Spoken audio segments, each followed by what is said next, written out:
图们江一条地处中朝俄三国交界处，注定会演化出一系列错综复杂、地域争端的界河。尤其是图们江入海口，自二战时期就成为各国重点关照的对象。日本人为封锁苏联军队，一度将图们江入海口堵塞封住，使其成为一条内江。而到了现代社会，图们江入海口更是成为日本人的一大软肋。甚至有人说，掌握了图们江入海口，就能把日本人的野心死死摁住。那么，图们江入海口如何成为中国拿捏日本人的把柄？图们江发源于中国长白山东南山路，总长度525公里，流经中朝俄三国，并最终注入日本海。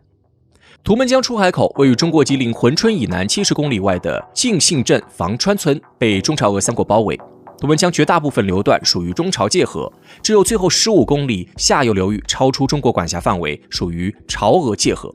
但在历史上，图们江整段流域包括出海口一直属于中国领土。15世纪之前，图们江流域是女真族的民族聚居地。明朝时期，女真降服于中原朝廷之后，图们江一带自然也被划归大明朝所有。图们江沿岸有明政府设置的地方行政机构，只可惜这种状况仅维持到清朝时期。19世纪中叶，当摇摇欲坠的大清王朝被西欧列强盯上时，也引来了沙俄这一北方侵略者。1858年、1860年，清廷被逼与沙俄先后签下《瑷珲条约》《北京条约》。中国黑龙江以北、外兴安岭以南以及乌苏里江以东，共计100万平方公里大好河山被划入沙俄版图。图们江领域和经此通往日本海的出海权尽皆丧失。1886年，不甘心的清政府派出大臣吴大辉与沙俄就中俄边界划定展开谈判。在吴大辉的据理力争下，沙俄最终做出些许让步，同意中国继续享有图们江出海权。由此，中国边民利用这一出海权，或出海捕鱼，或海运通商，打通了珲春与海参崴、大连、上海、釜山等远东各大城市之间的联系。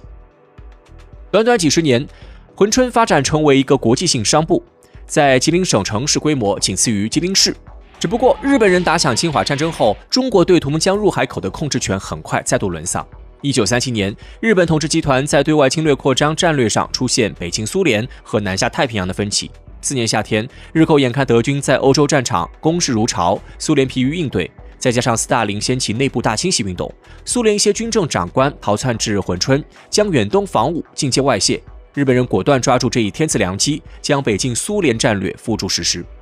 1938年7月底，两军在图们江下游珲春地区张古峰发生正面冲突。自视甚高的日寇激战数日惨败而归，日本政府赶紧表示愿意求和，两国于12月签署停战协议。日本人轰轰烈烈的北进苏联计划因一场小小的张古峰战役宣布流产。自此，日寇明确了南进太平洋，将中美彻底拖入二战战场的战略方向。对于彼时的中国而言，张古峰战役的影响是灾难性的。日寇为防备苏联大军南下作战，竟直接堵塞了图们江出海通道。据当地县志记载，张古峰战役后，日本当局随即命令图们江入海口140多户农民全部迁走，将该区域列为禁区，同时再加上树立木桩，封锁住江面航道。日本人这一手直接打断了中国海外通航的活动。且由于出海口堵塞，导致图们江流域江水泛滥，珲春各地区陆上交通要道一度被隔绝。吉林一夜之间失去最大的出海口，各国在东北亚的区域合作也受到极大阻碍。二战结束后，恢复中国图们江出海口建设成了中国人民的一大心愿。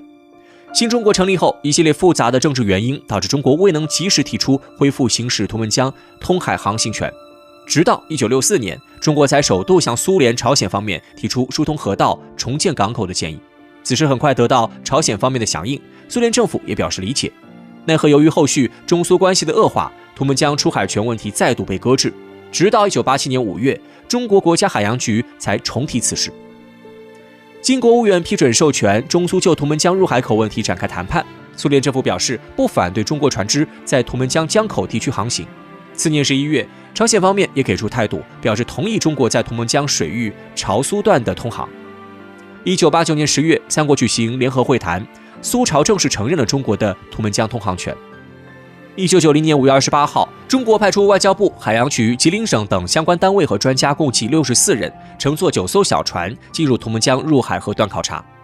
这是自侵华战争日本封堵图们江后，中国人时隔52年再度经图们江进入日本海。次年年底，苏联宣告解体，但俄罗斯政府明确表态，尊重中苏签署的所有有效协议，并且不会推翻苏联在中苏边界问题、图们江入海口问题上的立场。自此，中国图们江入海口权利的恢复不存在任何法理上的障碍。不过，因为当年日本军队为阻挠苏军南下，对图们江入海口展开了恶劣破坏行径，造成目前图们江地势极为复杂且水流湍急，想要重新疏通出一条河道难度巨大，短时间内难以实现。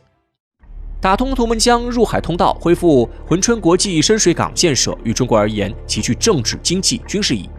经济上，通过图们江进入日本海，可让中国打开东北与俄罗斯、朝韩之间的便捷通道，大大降低彼此间的运输成本，方便中外贸易和国内贸易。图们江入海口的疏通，对重振中国东北工业基地、加强东北亚区域合作具有实质性推进作用。事实上，俄、日、韩等国均承认军舰在领海的无害通过权，这意味着只要图们江入海口打通，中国海军部队就能开辟出一条从图们江流域直捣日本海的绝佳战略通道。最关键的是，打通图们江入海通道也是揭露清算日本二战期间侵华罪行的一项重要内容。打通入海口后，中国可借此机会揭露日寇当初破坏入海口的罪行，并督促其承担破坏图们江生态的罪责。同时，还应通过外交渠道逼迫日本政府交出当年破坏入海口的技术资料，并协助中国打通图们江，正如要求日本协助清除日军在华遗留化学武器一样。因此，一旦图们江入海口重建计划被提上日程，对中国将会产生政治、军事、经济等多重意义。但对于日本而言，恰恰会与中国反过来。当初日本人果断毁掉通海口的原因，就是因为惧怕苏联大军。而现如今的中国军队，较之当年的苏联海军，不知强盛了多少倍。倘若让中国拿回出海权，日本试图在远东筹划的一切阴谋诡计，都会因为中国力量的近距离介入，变得彻底无所遁形。所以这些年来，日本人一直反对图们江入海口的重建，只不过出海口重建与否，根本轮不上日本人说话。中国在图们江乃至在日本海享有的权利，绝不是一个小小的日本国所能撼动。站在历史角度，图们江本是中国内江，中国原是日本海沿岸国家，只不过因为沙俄入侵，迫使清廷割地让权，中国才失去图们江流域控制权。不过，历史条约又给予了中国在图们江的通航权。现如今的朝俄两国也不反对中国在此航段通航，所以不管日本国内法律如何规定，与朝俄边界划分是否存在冲突，都无法干扰中国对图们江和日本海的行使权。而从国际法的角度，中国也拥有沿图们江通海航行进入日本海的权利。这部分权利不取决于图们江流经国家，与日本海沿岸国家同意与否也毫无关系。原因很简单，日本海是公海，而不是日本人的私海。中国和所有国家一样，享有对人类共同继承财产区域的权利。从国际法理上来看，中国经图们江进入日本海也没有丝毫障碍。对此，日本人除了厉声叫嚣，试图阻止中国打通入海口之外，根本毫无办法。近年来，中国明显加快了与朝俄协商、合作恢复图们江入海口的相关事宜。就在前不久，中俄政府还在联合声明中提到，将与朝鲜方面就图们江出海航行事宜展开建设性对话。相信要不了多久，图们江航海通道就会再度开启。但就目前局势而言，随着中国全球范围内“一带一路”建设的高速推动，中俄朝协同打通图们江出海口仅仅是时间问题。而图们江恢复通航的那天，也是日本人野心被踩死、彻底被拿捏住的日子。